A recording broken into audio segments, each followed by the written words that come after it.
House Pro, actually ang minutes ago, former Undersecretary Gloria Mercado says you gave her envelopes containing 50,000 each from February to September 2023 when she was with Hope or the Health Orchestrate Positive Learning, a DepEd project. She believes it could be to influence her decision as Hope. Your response po? Dapat siguro kung mag-akusa siya ng ganyan, dapat may papel siya. Tulad ng ako, pag inaakusahan ako, pag sumasagot ako, binibigay ko yung papel.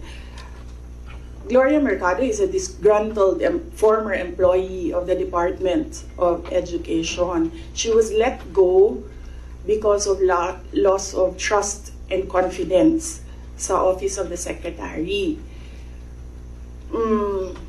Una niyang ginawa,